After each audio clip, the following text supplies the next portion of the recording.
ቁጥር የአጽናፈ ዓለም ቋንቋ ነው። በብዛት ቁጥሮች ሲባሉ ተቆጥረው፣ ተሰፍረው፣ ተቀምረው የሁለንታን ጉልበት በምልክት ቀርጾ የሚገኙ ናቸው። ማንኛውም ምልክት፣ ጠልሰም፣ ማስታወቂያ ቀጥታ ካለው ትርጉም ጀርባ የራሱ የሆነ የሚያስተላልፈው መልእክት አለ። ወደ ቁጥሮች ስንመጣ ደግሞ የሁለንታ ዓለም ኃይል በሙሉ ከጀርባቸው ታትሞባቸው የሚገኝ ምልክቶች ናቸው። 3፣ 6፣ 9 ምንድን ነው? ዛሬ እነዚህን ተንትነን የምንመለከት ይሆናል። ቁጥር በስነ ቅርጽ ሆነ በሰውና በተፈጥሮ ላይ ተሰድረው የሚገኙ የተፈጥሮ ቁልፎች ናቸው። የተፈጥሮ ምኖች ናቸው? ቁልፎች ናቸው። ስለ ቁጥሮች ይህን ምስል በምሰራበት ሰዓት ላይ እያጣቆስኩኝ የምገኘው ከመጽሐፈ ሰማያዊ አሁን በመጨረሻው ባለው እትም ከገጽ 186 ነው። መጽሐፈ ሰማያዊ ለሌላችሁ በታች ማስፈንጠሪያው አለ፣ ታገኙታላችሁ። የሚታየው ዓለም በቁጥሮች ተዋቅሮ ቁጥርን ለመሙላት በሚደረግ የቀመር ስርዓት ውስጥ የሚገኝ ውህደት ነው። በቁጥር ተዋቅሮ ስል ከእያንዳንዱ እውነታ ጀርባ የሚገኝ ኃይል በቁጥር መተርጎም ስለሚችል ነው። ብሎም በኤሌክትሪካ መግነጢስ መስክ ውስጥ ስለምንገኝ ኤሌክትሪካ መግነጢስ መስክ በራሱም ኤሌክትሪክ በአንድ መግነጢስን በዜሮ መወከል ስለሚችሉ ነው። አንድና ዜሮም የእውነታ መሰረት ስለሆነ ቁጥርን ለመሙላት የሚደረገው የቀመር ስርዓት የሚያመለክተው ደግሞ ሰርተን የምናገኘውን ገንዘብ የምንተረጉመው በቁጥር ነው። በቁጥር የሚቆጠር የጊዜ ዑደት ውስጥ ነው የምንገኘው። በቁጥር በተቆጠረና በተሰፈረ መንደር ውስጥ ነው የምንገኘው። በቁጥር እየቆጠርን ነው ቁጥርን ለማግኘት የምናሳድደው። በቁጥር ውስጥ የምንገኘው ቁጥርም እየመራን ያለው። ታዲያ እንዳልኩት ቁጥሮቹ በራሳቸው ብቻቸውን ቀጥተኛ ትርጉም የላቸውም። ከጀርባቸው የሚያስተላልፉት ሁለንተናዊ የሆነ ኃይል አለ። ለመግባቢያ የምንጠቀመው ቋንቋ በራሱ ከጀርባው ቁጥሮች ነው የሚገኙት። በቀመረ ፊደል ይህ እውነታም ደግሞ ይፈታል። እያንዳንዱ አረፍተ ነገር በቃላት የተዋቀረ ነው። ቃላቱም ደግሞ በፊደል የተሰባሰቡ ናቸው። ፊደላቱም ባላቸው ቅደም ተከተል ቁጥር አላቸው። ይህም ሲቀመር ሲሰፈር ቀመረ ፊደል ወይ ደግሞ ሰፊረ ፊደል ተብሎ የምንግባባው ቋንቋ በራሱ በቁጥር ይቀመጣል። ስለ ቀመረ ፊደል ከዶክተር ሮዳስ የተማርኩትን አቅማር በሚል ርዕስ ያዘጋጀሁት መጽሐፍ አለ። እሱ ላይም በደንብ መገንዘብና መመልከት ትችላላችሁ። መነሻ ቁጥር 1 እና 0 ነው። ነገር ግን 0 ወይም ደግሞ አልቦ የሚለውን መነሻነቱን አተረጓጉማችን ለየት አድርገን ነው ማስቀመጥ የሚገባል። በአካላዊ ዓለም ላይ መነሻ 1 ነው። 0 መነሻ አካልን በአካላዊ ዓለም ላይ ሳይሆን የማይታየው መግነጢስ ኃይልን ነው መነሻ እያልን እየጠቀስን የምንገኘው። 1 እና አልቦ ወይም ደግሞ 1 እና 0 በሶስተኛው ልኬት ውስጥ አብዝተን የምንመለከተውን ሁለት ተቃራኒ ንጽጽርን በመወከል ነው የሚመሩት። ለምሳሌ ወንድና ሴት፣ ፀሐይና ጨረቃ፣ ቀንና ማታ የምንለው በኤሌክትሪካ መግነጢስ የኃይል ክበብ ውስጥ ነው የምንገኘው። ይህም ደግሞ የአካላዊ ዓለም እውነታ መሰረት ነው። አንድ በኤሌክትሪክ ሲወከል ብእሲ ወንድ፣ ፀሐይ ተግባር ነው የሚመራው።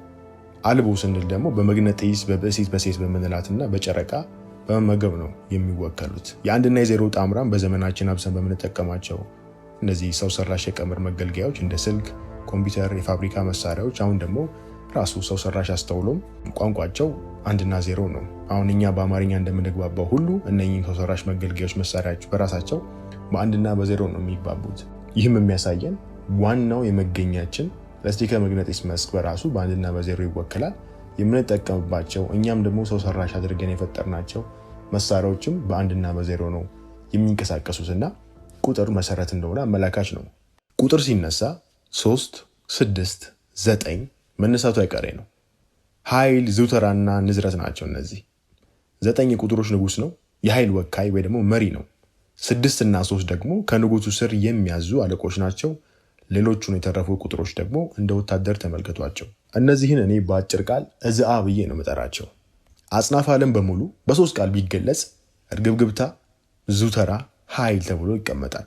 እዝአም የሆነው እርግብግብታ ነው፣ ዝውተራ ነው፣ ሀ ደግሞ ኃይል ነው። እነኝ የአጽናፈ ዓለም መሰረቶች ናቸው። እዝአ በቁጥር ቢገለበጥ ወይም ደግሞ ቢገለጽ ንጉሱንና በስሩ የሚገኙትን አዛዦቹን የሚያሳይ ነው። ንጉሱ 9 ነው፣ አዛዦቹ ደግሞ 6 እና 3። በሁለንታ ዓለም ላይ ነገሮች በእንቅስቃሴ ላይ ናቸው እንደምናውቀው። ሁሉም እንቅስቃሴ ደግሞ ይርገበገባል፣ ከፍ ዝቅ ይላል። ይህ ቫይብሬሽን ነው። እርግብግብታ ደግሞ ሲደጋገም የኃይል ትመት አለው። ይህም የኃይል ትመት ደግሞ ዙተራ ነው ወይም ፍሪኩዌንሲ የምንለው። ይህ ዙተራ ደግሞ መነሻው መሰብሰቢያውም ደግሞ የሆነው ኃይል ነው። ይሄ ነው እዝአ ማለት። ልዩነት ሳይሆን አንድነት የገነባው ሁለንታ ወይም ደግሞ አጽናፈ ዓለም አንዱ በአንዱ ባህሪ የተወራረሰ እርስ በራስ የተዛመዱ የሚገለጡበት ትልቅ ስርዓተ ጥለት ነው። የተደጋገመ የኃይል ህትመት ዝውተራ ነው። ኃይል ሲደጋገም በዝውተራ ይገለጣል እንደማለት ነው። ኃይል ደግሞ መነሻ ነው። ነገር ግን ኃይል መነሻ አባት እንደሆነ ሁሉ መሰብሰቢያ እናትም እንደሆነ መታወስ አለበት። በእንቅስቃሴ ውስጥ ደግሞ በከፍታ ጣሪያ በዝቅታ ወለል ደግሞ እየተርገበገበ ይሄው ኃይል ነው ራሱን በተለየ መንገድ የሚገልጠው። ይህም እርግብግብታ ተብሎ ይጠራል። ሰርቢያዊ ተመራማሪ ኒኮላ ቴስላ የአጽናፈ ዓለምን ቁልፍ መረዳት ከፈለክ ወይ ደግሞ ሙሉ ለሙሉ ያው አገለባበጡን ልክ ያለው እንችላለው፣ ግን አጽናፈ ዓለም በትክክል መገንዘብ ወይ ደግሞ የአጽናፈ ዓለምን ቁልፍ መረዳት ከፈለክ በእርግብግብታ በዙተራና በኃይል ነገሮችን መመልከት ቻል ወይ ደግሞ ነገሮችን መተርጎም ቻል የሚል አባባል አለውና ይህም ትክክል ነው። 369ም ይሄው ነው። ኃይል መነሻ ዋና መገኛ ነው። እርግብግብታ እንቅስቃሴ ነው። ዙተራ ደግሞ እንቅስቃሴው ያለው ፊርማ ወይም ደግሞ ህትመት ነው። እዚህ ውስጥ አንድ ነገር ብንመለከት ቁጥሮችን ከአንድ አንስተን ብንደርባቸው 1 2 4 8 7 5 1 እያሉ በውደት ይዘልቃሉ። በዚህ ውደት ውስጥ ግን 3ን 6ና 9ን አናገኛቸውም። እነዚህ ከውደቱ ውጪ ከገደብ ስርዓት ያለፉ አዛዦች ሆነው የተገለጡት። 9 ሁሌም ራሱን ወደ ራሱ እየጠቀለለ ይጎርሳል። ለዚህም ነው ማንኛውም ቁጥር በ9 ሲባዙ ውጤታቸው መልሶ 9 የሆነው። ታዲያ 9 ከእዝአ ውስጥ ሃን ወይም ደግሞ ኃይልን በመወከል ነው የሚገለጸው። ኃይል ራሱን በተለያየ መገኘት እንደሚቀያየርና የቀያየረውንም በተለያየ መገኘት ውስጥ እንደሚገልጥም ይህው ያመለክታል። ምክንያቱም ቁጥሮች ተባዝተው ራሱ 9ን ወይ ደግሞ ኃይልን ስለሚመልሱ። ብቸኛው የቆሙ ቁጥሮች ከ0 እስከ 9 መሆናቸውን አስታውሱ። እንደውም 0 በራሱ የማይታየው ዓለም መወከያ መግነጢስ ነውና ከ1 እስከ 9 እንደሆኑ ማስታወስ አለብን። ከ9 በኋላ 1 እና 0፣ 1 እና 1፣ 1 እና 2፣ 1 እና 3 እያለ ነው የሚዘልቀው። 10፣ 11፣ 12፣ 13 እያለ የሚዘልቁት ማለት ነው። ስለዚህ ቁጥሮች ቦታ በመቀያየር ነው የሚደጋገሙት። ዋነኛ መሰረቶቹ ከ1 እስከ 9 ያሉ ቁጥሮች ናቸው። ስለዚህ ከ0 አንስተን እስከ 9 ራሱ ብንደምራቸው ራሱን 9 ነው የሚያመጣው። ማለትም ወደ አንድ ሀዝ የማውረድ ጥበብና ወደ አንድ ሀዝ በማውረድ ውስጥ ትክክለኛ የቁጥሩን እንጥፍጣፊ የመጨረሻ ኃይሉን የምንገነዘብበት ስሌት ወይም ደግሞ ቀመር ነው። ሁሉን ስንደምራቸው 45 ነው የሚመጣው። 4 ሲደመር 5 ደግሞ ራሱ 9 ነው። ይህም ደግሞ ኃይል ተመልሶ ራሱን በተለያየ መንገድ እየገለጠ እንደሚመጣ መላካች ነው። ከ9 ጋር በተያያዘ የተለያዩ ሂሳባዊ ቀመሮችን በ3 ገጽ የሚያክል እዛው መጽሐፈ ሰማያዊ ላይ ስላለ በደንብ ተመልከቱት። አሁን ወደ እዝአ ላይ በደንብ እናተኩር። 3 ውልደት፣ እድገት፣ ሞት፣ እነዚህ ሰዋዊ 3 የህይወት ጡቦችን ይወክላል።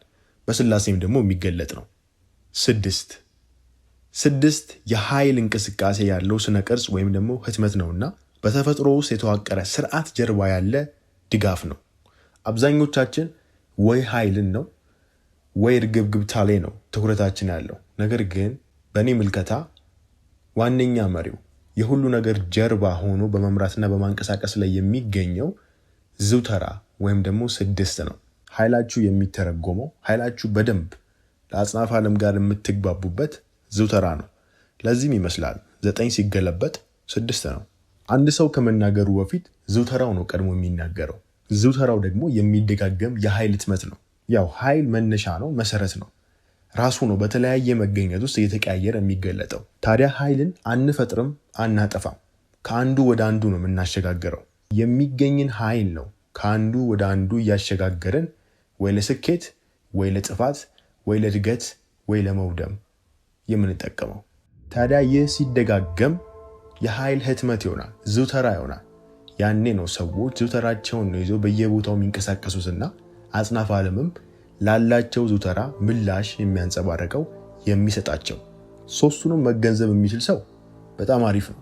ግን እንደ መሰረት እንደ ጅማሮ ያህል ዙተራንም በደንብ አጥብቆ መገንዘብ የቻለ ሰው ደግሞ የበለጠ 3ኛው ልኬት ላይ ነግሶ መኖር ይችላል። ልክ እንደ ቁጥሮቹ የንጉስ መሪነቱን በትክክልም እየገለጸና በትክክልም እየገለጠ ይኖራል።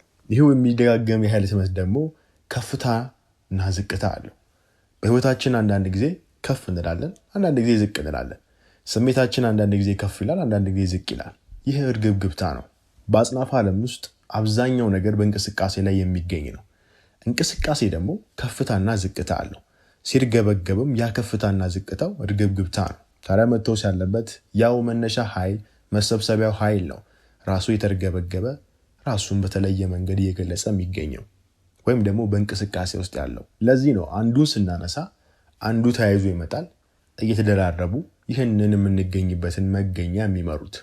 3 6 9 ይህ ነው ተብሎ በአንዳቸው የእዝአ መወከል አይጠበቅበትም። መነሻ ኃይል በስላሴ በ3 ዙተራ በ6 እርግብግብታ በ9 ተወክሎ የምትመለከቱባቸው አጋጣሚዎች ሊኖሩ ይችላሉ። አንተ እኮ ያልከው እንዲህ ነው ብላችሁ በአንዱ ብቻ እንዳተረጉሙት። ታዲያ ይህ ምን እንደማለት ነው? 3 እና 9 ኃይልና እርግብግብታ ቦታ ተቀያይረው ልትመለከቱ ትችላላችሁ። ነገር ግን ብዙ ጊዜ የ6 ውክልና ነው ጸንቶ በዙተራ መቀጠሉን በግሌ የምመለከተው። እውነታ መነሻው ጠጣር አይደለም። እውነታ የሚሰራው በጠጣር አይደለም። እውነታ የተገነባው የሚቀጥለውም በእዝአ ነው። ዙተራ የእውነታን ቅርጽ ይቀርጻል። እርግብግብታ ምልከታን፣ ኃይል እየተሰናሰለ የህይወትን ልምምድ ይገልጣል። ሰው ምልከታውን ሲቀይር እርግብግብታውን ያስተካክላል። የተስተካከለም እርግብግብታው የተስተካከለን ዙተራን ይፈጥራል። ዙተራውንም በመቀየሩ የህይወት ስርዓቱም ይስተካከላል። ከኃይል ጋርም ዝምድናን ስለሚፈጥር የሚገባውን እውነታ ይኖራል።